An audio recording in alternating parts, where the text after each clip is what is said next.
தமிழ்நாட்டு பள்ளிகளில் செயல்படுத்தப்படும் திட்டத்திற்கான நிதியை ஒன்றிய அரசு நிறுத்தி வைத்துள்ளது.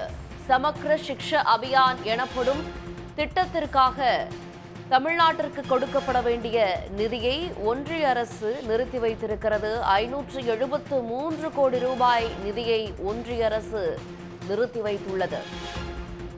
கடந்த ஜூன் மாதமே ஒன்றிய அரசு முதல் தவணையான 573 கோடி ரூபாயை நிறுத்தி வைத்திருந்ததாக தகவல் வெளியாகியிருந்தது. இது பற்றிய கருத்துக்களை பகிர்ந்து கொள்வதற்காக கல்வியாளர் பிரின்ஸ் கஜேந்திர பாபு நம்மோடு இணைகிறார். வணக்கம் சார், இணைந்தமைக்கு நன்றி. இப்ப புதிய கல்விக் கொள்கையை ஏற்காததால் தமிழ்நாட்டில் ஏற்கனவே செயல்பாட்டில் இருக்கக்கூடிய திட்டத்திற்கான நிதியை ஒன்றிய அரசு நிறுத்தி வைத்திருப்பதாக தகவல். இது எதை உணர்த்துவதாக அமைந்திருக்கிறது? உங்களுடைய பார்வை என்ன? கூட்டாட்சி தத்துவத்தையும் அரசமைப்பு சட்டத்தினுடைய வழிகாட்டுதலையும் மதிக்க ஒன்றிய அரசு மறுக்கிறது என்பதை காட்டுகிறது. ஒரு ஜனநாயக தன்மை இல்லாத ஒரு போக்க ஒன்றிய அரசினுடைய செயல்பாட்டை நாம் பார்க்கிறோம். நாடாளுமன்றத்தில் மத்திய நிதியமைச்சர் நிதிநிலை அறிக்கையை தாக்கல் செய்கிறார். வரிகள் எவ்வளவு, எந்தெந்த பிரிவுல போடணும், எந்தெந்த பிரிவுல செலவுகள் நடக்கும் என்று செலவீனத்திற்கான ஒப்புதலை நாடாளுமன்றம் தருகிறது. செலவீனத்திற்கான ஒப்புதல் கொடுக்கும் பொழுது சமகர சிக்ஷாவிற்கு என்று பணத்தை ஒதுக்குறாங்க, அதற்கான ஒப்புதலை பெறுகிறார்கள். பிஎம்ஸ்ரீன்றது இன்னொரு திட்டம். ஒரு திட்டத்தை இன்னொரு திட்டத்திற்கு, இந்த திட்டத்தை நிறைவேற்றினால்தான் அந்த திட்டத்துக்கு நிதி கொடுப்பேன், நாடாளுமன்றம் ஒப்புதல் கொடுக்கல.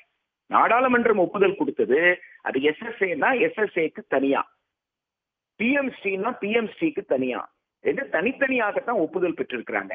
அப்படி இருக்கின்ற போது இவர்கள் பிஎம்ஸ்ரீயை ஏற்றால்தான், பிஎம்ஸ்ரீல நீங்க மும்மொழி கொள்கையோ அல்லது பிஎம்ஸ்ரீல நீங்க சொல்ற மாதிரியான கற்றல் கற்பித்தல் செயல்பாடு நடந்தாதான் நாங்க சமகர சிக்ஷாக்கு பணத்தை கொடுப்போம், இல்லைன்னா கொடுக்க மாட்டோம் அப்படின்னு சொல்றது நிச்சயமாக கூட்டாட்சி தத்துவத்திற்கும் இந்திய அரசமைப்பு சட்டம் சொல்லக்கூடிய அந்த மக்களாட்சி மாண்புக்கும் நேர் எதிரானது.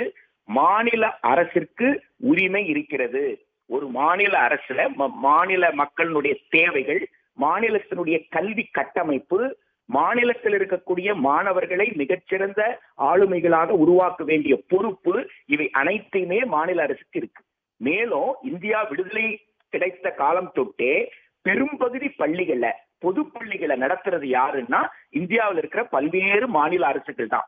ஒன்றிய அரசு நடத்துறதெல்லாம் சிறப்பு பள்ளி தான். கேந்திர வித்யாலயா, நவோதயா வித்யாலயா, சைனிக் பள்ளி போன்ற சிறப்பு பள்ளி சிறப்பு நோக்கத்திற்காக நடத்துறாங்க. மற்றபடி எல்லோரும் படிக்கிற பொது பள்ளிகளை அதிகமாக நடத்துவது யாரு அப்படின்னு கேட்டா முழுமையாக மாநில அரசுகள் மட்டுமே நடத்துகிறன. எனவே மாநில அரசுக்கு தெரியும் தன்னுடைய மக்களுக்கு எதை செய்யணும்னு சொல்லி, அதை செய்ய விடாமல் தடுத்து ஒரு மாநிலத்தின் மீது தன்னுடைய கொள்கையை ஒன்றிய அரசு திணிக்க பார்ப்பது என்பது நிச்சயமாக ஏற்றுக்கொள்ள முடியாது. உடனுக்குடன் செய்திகளை தெரிந்து கொள்ள சன் நியூஸ் பெல் ஐகானை கிளிக் பண்ணுங்க.